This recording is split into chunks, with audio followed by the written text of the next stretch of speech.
একটু একটু অপেক্ষা করুন আমার এখন মিষ্ট প্রশ্ন করার জন্য আহ্বান জানাই শুধু সভাপতি ঋত্বিক লিলু দাস দাদাকে। দাদা জয়গুরু। জয়গুরু, জয়গুরু মা, জয়গুরু। আগে দাদা আপনি 9:35 পর্যন্ত বলুন। 9:10 বাজে তো তো হ্যাঁ। 9:35। ঠিক আছে, ঠিক আছে, 20-25 মিনিট মতন বলবো কথা। পরম প্রেমময় শ্রী শ্রী ঠাকুর, পরম আরাধ্যা জগৎ জননী শ্রী শ্রী বড়মা, পরম পূজ্য পাদ শ্রী শ্রী বরদার, আচার্যদেব শ্রী শ্রী দাদা, পূজনীয় অবিন দাদা এবং ঠাকুর পরিবারের গুরুজনদের প্রত্যেকে রাঙারাতুল চরণে আমি প্রণাম নিবেদন করছি। আর আজকের এই অনলাইন সৎসঙ্গে যুক্ত শ্রদ্ধেয় দাদা এবং মায়েদেরকে যথাস্থানে প্রণাম এবং আনন্দিত জয় গুরু জানাচ্ছি।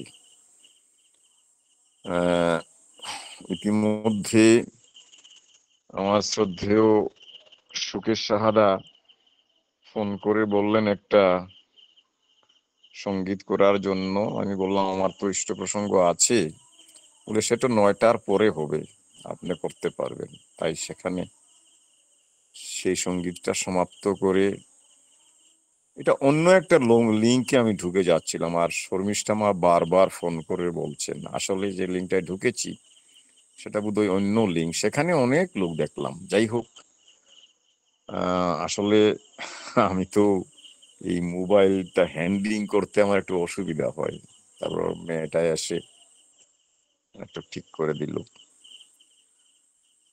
তো ইষ্ট প্রসঙ্গ শ্রী গীতার ভগবানের একটা উক্তিকে কেন্দ্র করেই আমি ইষ্ট প্রসঙ্গ আজকে শুরু করবার একটা চেষ্টা করছি। ভগবান শ্রীকৃষ্ণ যে কথাটা বলেছেন গীতায় একটা শ্লোকে, দিব্য জন্ম কর্মশ্চ যু ব্যক্তি তত্ত্বত ত্যক্ত্বা দেহং পুনর্জন্ম ন এতি মাম এতি সহর্জুন। হে অর্জুন, তো তোমার আমার বহু জন্ম পার হইয়া গিয়াছে, বহু নিমে ব্যতীতানি জন্মানি তব চ অর্জুন তান্নহং বেদ সর্বাণী নত ব্যর্থ পরম তপ। তোমার আমার বহু জন্ম অতীত হইয়া গিয়াছে, কিন্তু সেই সব জনমের কথা আমার স্মরণে আছে, কিন্তু তোমার স্মরণে নাই। কেননা তুমি ত্রিগুণের মধ্যেই থাকো আর আমি ত্রিগুণের ঊর্ধ্বে থাকি। তাই আমার সেই পূর্ব পূর্ব জনমের সব কথা আমার স্মরণে আছে। আর আমার এই দিব্য জন্ম এবং কর্ম যারা তত্ত্ব তো জানতে পারে, তারা এই দেহ ত্যাগ করিয়া পুনর্বার আর পৃথিবীতে জন্মগ্রহণ করিতে হয় না। আমাদের সম্পূর্ণ ভারতীয় যে সংস্কৃতি, এই সংস্কৃতিটা জন্মান্তরবাদের উপর প্রতিষ্ঠিত। আমরা প্রত্যেকটা মানুষ একথা বিশ্বাস করি যে আমি বর্তমান জন্মে যে সুখ সুবিধা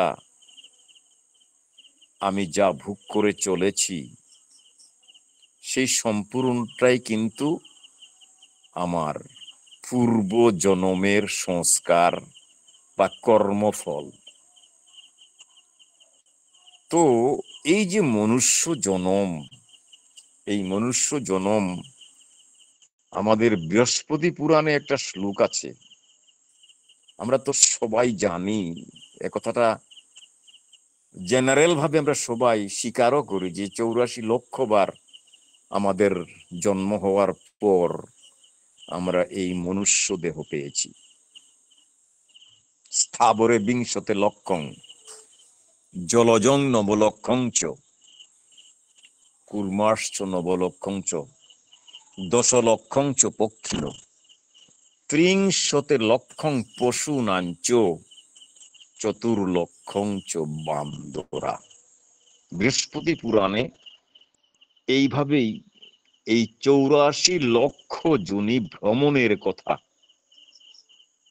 এই এই শ্লোকটার মধ্যে খুব সুন্দরভাবে উল্লেখ করা হয়েছে। স্থাবর জন্ম, গাছপালা ইত্যাদি যেসব আছে, এই স্থাবর জন্মে 20 লক্ষ, আমি 20 লক্ষ মানে 20 লক্ষ বার, 20 লক্ষ বার আমি জন্মগ্রহণ করেছি। আর এইভাবে জন্ম করতে করতে যখন আমি সেই তুলসী বৃক্ষ রূপে যখন জন্মগ্রহণ করলাম, তখন কিন্তু আমার এই স্থাবরে 20 লক্ষ, এই স্থাবর জন্মের 20 লক্ষ বার আমার সমাপ্ত ঘটলো। স্থাবরে 20 লক্ষ জলজং, তারপরেই হচ্ছে আমাদের যে জন্মটা আমাদের পাই, সেই জন্মটা হচ্ছে জলজ প্রাণী, মাছ, বিভিন্ন প্রকারের মাছ, জলজ প্রাণীচর যেগুলা আছে, ব্যাং, এই ইত্যাদি ইত্যাদি। এই জন্ম এইভাবে অন্তত কয়েকবার জন্ম নেওয়ার পর যখন আমি শঙ্খরূপে জন্ম নিলাম, যে শঙ্খটা ঈশ্বরের কাজে লাগে, তুলসী পাতাটাও লাস্ট টাইমে সেই ঈশ্বরের সেবায় লাগে, শঙ্খটাও ঠিক তদ্রূপ সেই ঈশ্বরের কাজে লাগে। যখন আমি শঙ্খরূপে জন্মগ্রহণ করলাম, তারপর আমার এই জলজ প্রাণী রূপে জলজ প্রাণীর আমার জীবন শেষ হলো। স্থাবরে 20 এবং জলজং নবলক্ষঞ্চ কুর্মাশ্চ নবলক্ষঞ্চ, অর্থাৎ কুর্ম মানে বিভিন্ন ধরনের কীট পতঙ্গ, হ্যাঁ, যেগুলা আছে, কচ্ছপ টচ্ছপ এই জাতীয় যেগুলা নাকি কৃমি টির্মি যেগুলা আছে। তো এই জন্ম যখন আমি পাই, তো এই জন্ম নিতে নিতে নিতে নিতে লাস্ট টাইমে যখন আমি সেই এই জন্মটা পার হওয়ার পরেই আমাদের পশু জন্ম, অর্থাৎ পক্ষী জন্ম। এই কীট পতঙ্গ জন্ম নিতে নিতে নিতে লাস্ট জন্ম যখন আমি মধুমক্ষী, অর্থাৎ সেই মৌমাছি হিসেবে যখন জন্মগ্রহণ করি, তখন আমার সেই কৃমি জন্ম আমার সমাপ্তি ঘটে যায়। কারণ মৌমাছি কিন্তু সেই মধু প্রদান করে। তাই এই জন্ম মৌমাছি জন্মের পরেই কিন্তু আমার এই জন্ম শেষ। তারপরে বলেছে মানে পক্ষী জন্ম। এই বিভিন্ন পক্ষী জন্ম নেওয়ার পর যখন ময়ূর পক্ষী হিসাবে যখন আমি জন্মগ্রহণ করলাম, তারপরে আমার এই জন্ম শেষ। তারপরে লাস্ট যে জন্মটা, সেই জন্মটা হচ্ছে আমার 30 লক্ষ প্রসনাঞ্চ, 30 লক্ষ বার আমি পশু হিসেবে জন্মগ্রহণ করেছি। এবং এই পশু হিসেবে জন্মগ্রহণ করার পর লাস্ট যে জন্মটা বান্দরের জন্ম, 4 লক্ষ বার বান্দর জন্ম, 4 লক্ষঞ্চ বান্দরা। মানুষের এই বান্দরের সাথে মানুষের জীবনের আকৃতিগত একটা সাংঘাতিক মিল রয়েছে বান্দর এবং মানুষের মধ্যে। তো আজকালকে এই বান্দরগুলাকেও ট্রেন আপ করে কিন্তু মানুষের সেবায় কিন্তু তাদেরকে লাগানো হচ্ছে।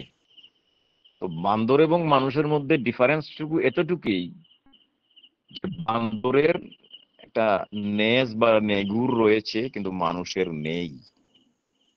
তো এইভাবেই আমরা 84 লক্ষ বার জন্মগ্রহণ করার পর এই মনুষ্য জন্ম পেয়েছি। শাস্ত্রে এটা উল্লেখ করেছে, আর আমরা কিন্তু বিশ্বাসও করি। তো ঠাকুর বলছে যে মনুষ্য জন্ম, আবার বিজ্ঞানেও কি বলছে, ইভলিউশন থিওরিতে এই কথাটা বিজ্ঞানেও স্বীকার করছে যে প্রাণীর উদ্ভব হয়েছে জল থেকে। সেই জল থেকেই প্রাণীর উদ্ভব হয়েছে এমিবা। একুশ বিশিষ্ট প্রাণী। আমরা তো বহুকুশ বিশিষ্ট প্রাণী, মানুষ তো বহুকুশ বিশিষ্ট প্রাণী, অর্থাৎ বহুকুশ মানে একের পরে 14টা শূন্য দিলে যে সংখ্যাটা দাঁড়াবে, অতটুকু সংখ্যা দিয়ে, অতটুকু সংখ্যার চেল দিয়ে অর্থাৎ কুশ দিয়ে আমাদের এই শরীরটা গঠিত হয়েছে। আর আমাদের মনুষ্য জীবনের মানে প্রথম যে উৎপত্তি, সেই উৎপত্তিটাই হয়েছে জল থেকে, সাগর থেকে। আর এটাকে বলা হয়েছে এমিবা, বিজ্ঞানের ভাষায় এমিবা, একুশ বিশিষ্ট প্রাণী এমিবা।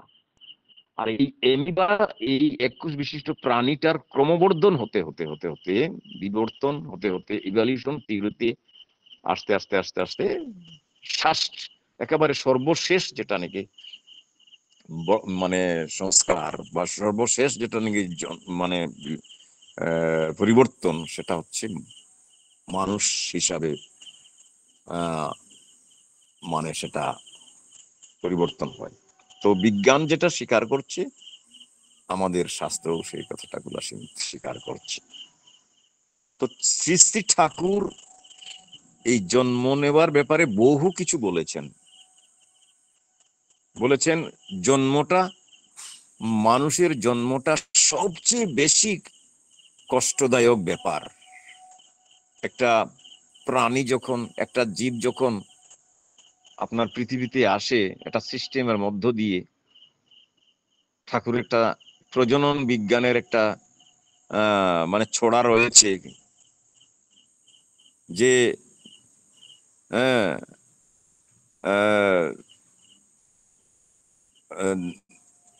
ছড়া ঠিক মনে পড়ছে না আমার। যাই হোক, তো সেই সেই সেই সেই একটা সিস্টেমের মাধ্যম দিয়ে আমরা পৃথিবীতে আসছি।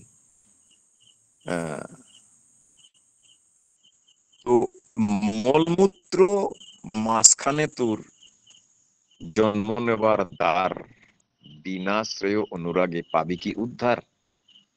আমরা মাতৃগর্ভে যখন ছিলাম, তখন আমরা একটা অ্যাবনর্মাল হিসাবে ছিলাম। সাধারণত আমরা পৃথিবীতে আমাদের মাথাটা উপর দিকে থাকে, আকাশের দিকে থাকে, আর পাওটা আমাদের নিচের দিকে থাকে। কিন্তু আমরা যখন হ্যাঁ সেই মাতৃগর্ভে ছিলাম, তখন আমাদের মাথা ছিল নিচের দিকে আর পাও ছিল উপরের দিকে। আর এই অবস্থায় আমি হাত জোড় করে, বাচ্চা যখন জন্মগ্রহণ করে, আমরা দেখতে পাই তার দুটা হাত কিন্তু সেই জুড়ো করা অবস্থায় থাকে। মলমূত্রের মাঝখানে তোর জন্ম নেবার দ্বার, বিনা শ্রেয় অনুরাগে পাবি কি উদ্ধার, ঠাকুর বলছে। আর প্রজনন বিজ্ঞানের সেই শ্লোকটা মনে পড়ছে, ডিম্বকুশে রেতধৃতি, যার বিভাজনে দেহ ও প্রাণ ধরে রাখে বিহিত চলায় বিশেষ ব্যক্তিত্বের অধিষ্ঠান। রেততে জানিস থাকেই থাকে স্বভাব শক্তির উদ্দীপনা, নিষ্ঠা আনুগত্যকৃতির তেমনি থাকে সম্বর্ধনা। এই সবগুলির সঙ্গতিতে চলত থাকে জীবন দূত, স্বভাব হয় তেমন তোর জীবন দূত। প্রজনন সম্বন্ধীয় একটা ছড়া ঠাকুর বলেছেন, প্রজনন বিজ্ঞান সম্বন্ধীয় কমপ্লিটলি এটা মানে আপনার প্রজনন সম্পর্কীয়। ডিম্বকোষ এবং রেতধারার মধ্য দিয়ে আমাদের জাইগোট সৃষ্টি হয়, একটা প্রক্রিয়া আছে। সেই প্রক্রিয়ার মাধ্যম দিয়ে আমরা মাতৃগর্ভে অবস্থান করি, এবং সেই সেই সেখানে চাইল্ড ডিভিশন হয়ে হয়ে আমরা লাস্ট টাইমে এই পৃথিবীতে একটা 280 দিন অর্থাৎ 10 মাস 10 দিন পর আমরা পৃথিবীতে আসি মানব দেহ নিয়ে। তো জীব কৃষ্ণের নিত্য দাস, জবে ভুলি গেলা, মায়া পিচাসি আসিয়া গলায় বেড়িলা। চৈতন্য চরিতামৃতের এই কথাটা উল্লেখ আছে। আমরা সব সময় সেই ঈশ্বরেরই দাস। মাতৃগর্ভে থাকা অবস্থায় সবাই আমরা কিন্তু কাতরভাবে, বিনীতভাবে হাত জোর করে প্রভুকে প্রার্থনা জানাতাম যে প্রভু আমাকে এই এই অবস্থা থেকে পুত, মানে কি, মানে নরক হইতে যা যে যিনি ত্রাণ হন তাকেই পুত্র বলা হয়। অর্থাৎ সেই কদর্যময় সেই পরিবেশ থেকে আমরা যখন উদ্ধার হই সেটাকেই পুত্র বলে যাই, পুত্র সন্তান বলে যাই হোক। তো এই যে আমরা মাতৃগর্ভে থাকার সময় যে আমরা তার সাথেই ছিলাম, কিন্তু জন্ম নেওয়ার পর মুহূর্তেই আমরা ভুলে গেলাম সবকিছু। আর স্বার্থপরতায় আমাদেরকে তৎমুহূর্তেই, জন্ম নেওয়ার পর মুহূর্তেই আমাদেরকে আমরা স্বার্থপর হয়ে যাই। ভগবানকে আমরা যে প্রতিশ্রুতি দিয়ে আসছিলাম ঈশ্বরকে, পৃথিবীতে গিয়ে তোমার গুণগান করব, তোমার নাম করব, কিন্তু এখানে আসার সাথে সাথেই আমি মাতৃস্তন দুটার একটা খাচ্ছি আর একটা ঢেকে রাখছি। যদি বা ভগবান এসে সেই মাতৃস্তনটা নিয়ে যান তাহলে তো আমার লস হয়ে যাবে। তাই শিশু কিন্তু ওই একটা স্তন পান করে আর একটা স্তনে হাত দিয়ে রাখে। তো ঠিক এইভাবেই আমাদের পৃথিবীতে আসা। আমরা জন্মান্তরবাদকে বিশ্বাস করি, আর এই জন্মান্তরবাদের মূল জিনিসটাই হচ্ছে যে সংস্কার। ঠাকুর বলেছেন, অভ্যাসের এই ঝর্ণা হতে জন্মে সংস্কার, বর্ণ বংশতে তাহার হয়েই সঞ্চার। আজকে আমি যা কিছুর অধিকারী, সুখেই হোক আর সমৃদ্ধেই হোক আর দুঃখেই হোক, এটা কিন্তু আমার পূর্ব জন্মের সংস্কার অনুযায়ী, আর সেই পূর্ব জন্মের কর্মফল অনুযায়ী আমি এটা ভোগ করে চলছি। প্রাসঙ্গিক বলে একটা বাস্তব ঘটনার কথা এখানে আমি মানে উল্লেখ করবার একটা প্রয়াস করছি। দুই বন্ধু, অন্তরঙ্গ বন্ধু, পাশাপাশি বাড়ি, এক স্কুলেই পড়াশোনা করেন, এমনকি এক বাড়িতে খেয়ে তারা খাওয়া দাওয়া একসাথেই করতেন প্রায়ই, যেটা নাকি খুব অন্তরঙ্গতা, এদের মধ্যে একটা সাংঘাতিক বড় অন্তরঙ্গতা। তো এক বন্ধু, সে একটু উদার প্রকৃতির, সে সৎসঙ্গ, এই মানে সদাচারিতা, হ্যাঁ, এইসব নিয়েই মানে থাকতো। আর আরেক বন্ধু, সে ধর্মের প্রতি, ঈশ্বরের প্রতি তার অনুরাগ ওই মেকানিক্যালি করতো আর কি, ও নিষ্ঠা সহকারে করতো না। আর এই বন্ধু কিন্তু লোক দেখানো ধর্ম করতো না, সে নিষ্ঠা সহকারে করত। তো যাই হোক, ওরা সাংসারিক জীবনে যে সদাচারী সদ্বন্ধুটা, এ পড়াশোনা শেষ করে বাস্তব জীবনে অর্থ উপার্জনের জন্য সে একটা বিজনেস শুরু করলো। আর যে বিজনেসটাতেই সে হাত দেয় সেটাতে সোনাতে সোহাগা হয়ে যায়। আর অপর যে বন্ধু একসাথেই পড়াশোনা করেছে, সে যেটাতে হাত দেয় বিজনেস সেও শুরু করে, কিন্তু সে সেখানে রাইজ করতে পারে না। কিন্তু এই উদার প্রকৃতির যে বন্ধুটা, সে তার বন্ধুকে, তার বন্ধুর মর্যাদা সব সময় দিয়ে চলতো। তার প্রতি কোনো হীনভাব বা তার প্রতি কোনো রকমের কোনো দ্রোহভাব, এরকম বন্ধু হিসেবে তাকে সব সময় তাকে সাহায্য করা, সেবা দেওয়া, এই নিয়ে করতো। আর এই বন্ধুটার মনের মধ্যে একটা প্রতিহিংসার ভাব জন্মে গেল। বলে একই সাথে পড়াশোনা করলাম, একসাথেই বিজনেস শুরু করি, সে বিজনেসে এত সাফল্য লাভ করছে, আর আমি যে যে বিজনেসটাই আরম্ভ করি, আমি যদি সোনা দিয়েও মানে সোনাতে হাত দেই, সেটা ছাইতে পরিণত হয়ে যায়। আর ও যদি ছাইতে হাত দেয়, তাহলে সেটা স্বর্ণতে পরিণত হয়ে যায়। তো মানুষের মন, তো মানুষের মনের মধ্যে এই সমৃদ্ধিতে যখন মানুষ, আমরা বাস্তবভাবেও দেখেছি, দুই ভাইয়ের মধ্যে এক ভাই যখন খুব বেশি সমৃদ্ধি, তার টাকা পয়সা যখন প্রচুর হয়ে যায়, আর আরেক ভাই যখন সেই দারিদ্রতার, হ্যাঁ, সেই চরম অবস্থায় থাকে, তখন তার কি হয়, ওই ভাইয়ের প্রতি একটা বিদ্বেষ ভাব, দ্রুহ ভাব থাকেই। এটা হিউম্যান নেচারের কথা বলা হয়েছে। তো যাই হোক, এই বন্ধুটির এই বন্ধুটির কি হলো, একটা দ্রুহ ভাব, প্রতিহিংসার ভাব মনের মধ্যে জাগ্রত হলো। এবং শুধু জাগ্রত না, সে একটা সিদ্ধান্তই করে ফেললো, বলে শালা, তোকে পৃথিবীর থেকে আমি সরিয়ে দেব, নিঃশেষ করে দেব। তো একদিন বলছে, বন্ধু চলো একটু বেরিয়ে বেড়াতে যাই।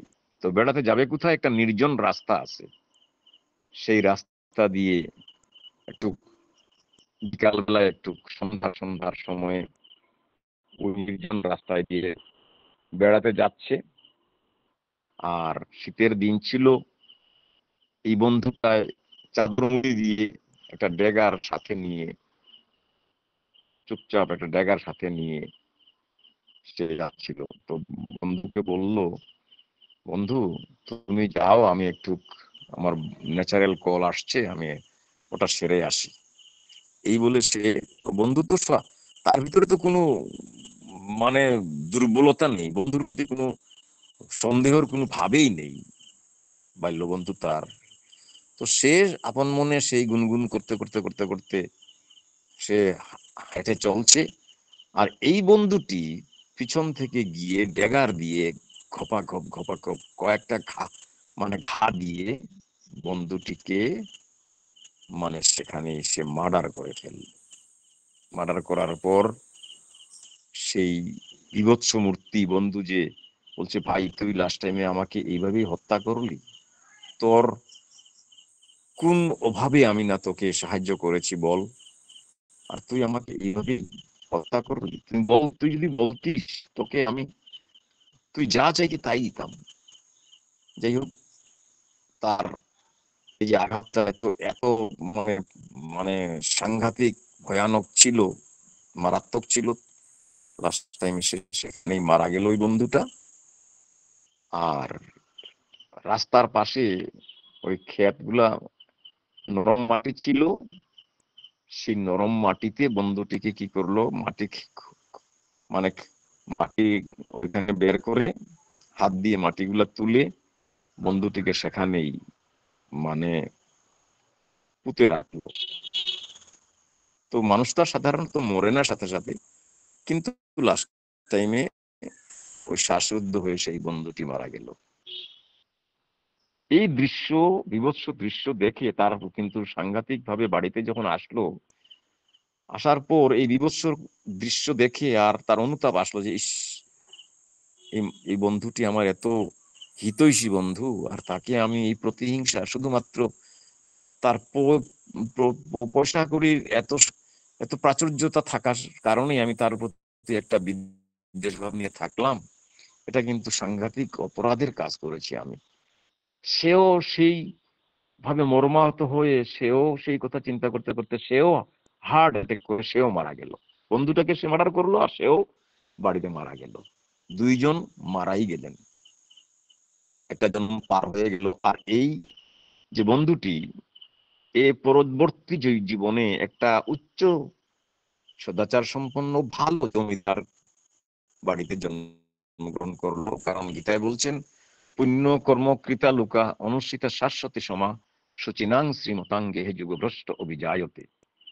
যদিও বা যুগ সাধনায় রত থাকা সত্ত্বেও কেউ যদি সেখানে যদি তার বিচ্যুতি ঘটে, কিন্তু পরবর্তী জন্মে সেই যে জায়গা থেকে তার বিচ্যুতি ঘটেছিল, যে জায়গা থেকে তার সাধনা অফ হয়েছিল, সেখান থেকে তার সাধনা আবার শুরু হয়ে যায় এবং সে সদাচার সম্পন্ন, ভালো সদাচার সম্পন্ন, ধনী, একটা সংস্কার সম্পন্ন পরিবারে তার জন্ম হয়।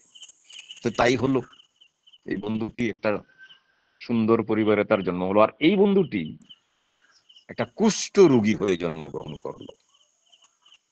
তো কুষ্ঠ রোগী হয়ে জন্মগ্রহণ করলে কুষ্ঠ রোগীদের তো সাংঘাতিক শরীরের মধ্যে একটু জ্বালা যন্ত্রণা থাকে। তো তো সে এখন কাজকর্ম করতে পারে না, ওই মানুষের, হ্যাঁ, মানুষের নিকট হইতে ভিক্ষা টিক্ষা করে কোনো মতে চলছে। তো একদিন এই বিভিন্ন ধর্ম অনুষ্ঠান গুলাতে, বিভিন্ন ধর্ম মন্দির গুলাতে সে থাকে। ওই মানুষরা যখন যাত্রীরা, ধর্ম অনুরাগী মানুষরা যখন সেখানে ঠাকুর প্রণাম করতে আসেন, তারা ওই 2 টাকা, 1 টাকা, 5 টাকা এরকম ভাবে তাকে দক্ষিণা দেয়, মানে দান হিসাবে দেয়, আর সেইটা দিয়েই তার সংসার চলে। তো একজন সাধু, সৎ ব্যক্তি তাকে বললেন, বলে ভাই, তোমার এই কর্মফলে আজকে তুমি কুষ্ঠ রোগী হিসেবে জন্মগ্রহণ করেছো। তো তোমাকে আমি একটা একটা উপায় বলে দিতে পারি। তুমি যদি কাশী ধামে যাও, সেখানে তো অনেক মানে অনেক ভক্তদের সমাগম হয়। তো সেখানে গেলে তোমার এই কর্মফলটা হয়তো কিছু খণ্ডন হতে পারে, তুমি সেখানে যাও। তো সেই বাবাজির কথা শুনে সে কাশীধামে গেল।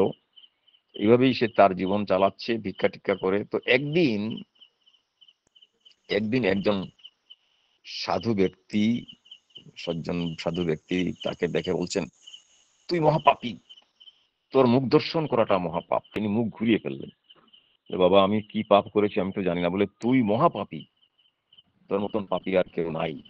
তুই গত জন্মে বিশ্বাসঘাতকতা করে তোর বন্ধুকে তুই মার্ডার করেছিস, আর এই কর্মের ফলেই তুই আজকে এই কুষ্ঠ রোগী হিসাবে তুই আজকে জন্মগ্রহণ করেছিস। সে বলছে, আমার তো স্মরণে কিচ্ছু নাই প্রভু, এখন আমার এই জ্বালাটা তো আমি প্রতিদিন, আমার এই জ্বালা, কুষ্ঠ রোগের জ্বালায় আমি জ্বলছি, এখন কোনো উপায় আছে নাকি? বলে, উপায় একটা আছে। ওই বন্ধুটার বাড়িতে তুই যদি তার স্নানের জল, সে তো খুব সদাচার সম্পন্ন মানুষ, সৎ মানুষ, তার স্নানের জল যদি তুই খেতে পারিস, তাহলে তোর জ্বালা যন্ত্রণাটা কমবে, কিন্তু রোগটা ভালো হবে না। তো সে ওই খুঁজতে খুঁজতে ওই যে অ্যাড্রেসটা সাধু বাবা বললেন সেখানে গেল। গিয়ে এখন তো তাকে তো কেউ মানে সেই ঢুকতে দিচ্ছে না।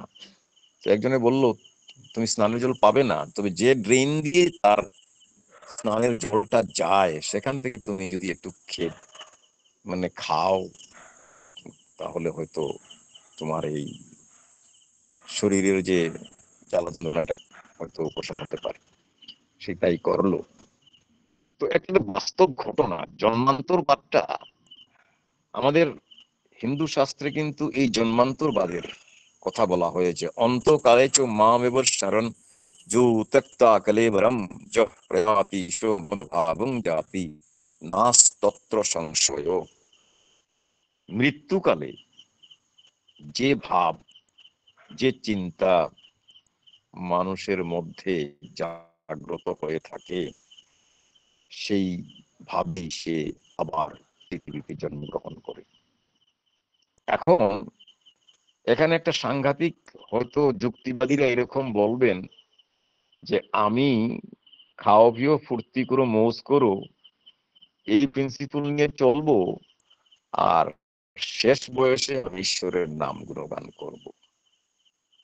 কিন্তু এই মতবাদ বা এই আদর্শে যারা অনুপ্রাণিত, তাদের কিন্তু এ কথাটা স্মরণে থাকা উচিত যে আমি যা করি, আমার ব্রেইনের মধ্যে, আমার স্নায়ুকোষের মধ্যে সেই ভাবটাই মজুদ থাকে, আর সেই ভাবটাই কিন্তু আমাকে চালিয়ে নিয়ে যায়। ঠাকুর বলেছেন, যে ভাব ও সম্বেগ মানুষকে চালিয়ে নিয়ে যায়, সেটাই হচ্ছে তার নিয়তি। তো কর্ম করার ফলে মানুষের ব্রেইনের মধ্যে যে ভাব সঞ্চিত হয়, সেই ভাবটাই তাকে পরিচালনা করে। তো আমি সারা জীবন ধরে যে ভাব নিয়ে থাকবো, সেই ভাবটা তো আমার মরণকালে তো আসবে না। আমি ঈশ্বরের ভাব কি আসবে? এর জন্য আমাদের শাস্ত্রে বলছে 3 রকমের জুনিতে মানুষ জন্মগ্রহণ করে। দেবজুনি, পুণ্যকর্ম যারা করে থাকে, যারা নাকি সেই ঈশ্বর চিন্তা, ঈশ্বর সাধনা, ঈশ্বর কর্মে যারা রত থাকে, তারা দেবজনিতে জন্মগ্রহণ করে। 2 নম্বরটা হচ্ছে সেই মনুষ্য জনি, যারা তীব্র আশা আকাঙ্ক্ষা নিয়ে, হর্ষ বিষাদ নিয়ে যারা চলে, তারা এই মনুষ্য জনিতে জন্মগ্রহণ করে। আর যারা নিকৃষ্ট কর্ম করে চলে, তারা সেই পশু জনতে ঊর্ধ্বে গচ্ছন্তি। ভগবান শ্রীকৃষ্ণ এই শ্লোকের মধ্যে কোথায় কোন কোন স্তরে কোন মানুষ জন্মগ্রহণ করে সেই কথা স্পষ্ট রূপে তিনি বলেছেন। ঊর্ধ্বে গচ্ছন্তি সত্যতা, মধ্যে তিষ্ঠতি রাজসা, জঘন্য গুণবৃত্তিস্থা, অধঃ গচ্ছন্তি তমসা। শতগুণী মানুষ ঊর্ধ্ব লোকে যায়, রজগুণী মানুষ মধ্য লোকে অর্থাৎ মনুষ্য লোকে যায়, আর তমগুণী মানুষ জঘন্য, একেবারে জঘন্য স্থান নরকে যায়। তো 2 রকমের ভাগ আছে। মরার পরে অধোগতি, জীবাত্মার অধোগতির 2 রকমের শাস্ত্রে বলছে। একটা হচ্ছে জুনিগত ভাব, একটা হচ্ছে জুনিগত ভাগ, আর একটা হচ্ছে স্থানগত ভাব। জুনিগত ভাব মানে কি রকমের? একটা মানুষের মধ্যে এই সত্য, রজত, তম, এই 3 গুণটা কিন্তু একসাথেই থাকে তারতম্য অনুসারে। কারোর ভিতরে সত্ত্বগুণ হয়তো 80%, রজগুণ হয়তো 15%, তমগুণ হয়তো 5%, আবার কারোর ভিতরে হয়তো 90%ই রজগুণ। রজগুণের স্বভাব হচ্ছে হর্ষ, বিমর্ষ, কর্মর উদ্যোগ, লোভ, প্রচন্ড লোভ, সর্বকর্মে উদ্যোগ। তো এই মানুষগুলা রজগুণী মানুষ। আর তমগুণী মানুষ সুখ, মোহগ্রস্ততা, আলস্য, নির্যান, এগুলো শাস্ত্রের কথা আর কি তমগুণী মানুষের। তো তমগুণী যারা, একেবারে তমগুণী যারা যারা যারা নাকি শতগুণ এবং রজগুণ থাকা সত্ত্বেও কোনো কারণবশত যখন তারা সেই গুণটাকে কার্যে পরিণত করতে পারে না, তখন তারা কি হয়, ওই জুনিগত ভাগে গিয়ে জন্মগ্রহণ করেন। যেমন ওই ভরত রাজার কাহিনী। ভরত রাজার কাহিনীটা আমরা প্রত্যেকেই জানি হয়তো। তিনি সংসার ত্যাগ করে জঙ্গলে গিয়ে সন্ন্যাস ধর্ম গ্রহণ করে তিনি ত্রিসন্ধ্যা জপ ধ্যান করতেন। তারপর একদিন কি দেখলেন, তার আশ্রমে ঝর্ণা প্রবাহিত হয়ে যাচ্ছিল আশ্রমের পাশ দিয়ে। একটা গর্ভবতী হরিণা, ওকে একটা বাঘে ধাওয়া করে আসছিল, আর ওই ঝর্ণাটা পার হতে গিয়ে ওই প্রসব করলো। হরিণ বাচ্চাটা সেই ঝর্ণার মধ্যে পড়ে গেল, বাঘটা সে পিছিয়ে চলে গেল। এখন এই সাধুর, ভরত রাজার মনের মধ্যে সেই হরিণের বাচ্চাটার প্রতি তার দারুণ ভাব জন্মিল। সে তাকে উঠিয়ে আনে, পরিচর্যা করে তাকে সুস্থ করলো। এবং তিনি কিন্তু সে শতগুণী কাজই করতেন, ত্রিসন্ধ্যার জপ ধ্যান করতেন, নাম ধ্যান করতেন, হরি ঈশ্বরের নাম গান করতেন, কিন্তু বাচ্চাটার প্রতি মোহগ্রস্ত হয়ে তিনি এখন সঙ্গী পান না। এই বাচ্চাটার জন্য দুধ আনতে হয় গ্রাম থেকে, বাচ্চাটাকে বাঁচাতে হবে। বাচ্চা যখন একটু বড় হলো, তারপরে কচি ঘাস কেটে কেটে এনে খাওয়াতে হতো। এই করতে করতে করতে করতে তিনি অসুস্থ হয়ে পড়লেন। এখন এই শেষ বয়সে শেষ সময় তাকে কে রাখবে?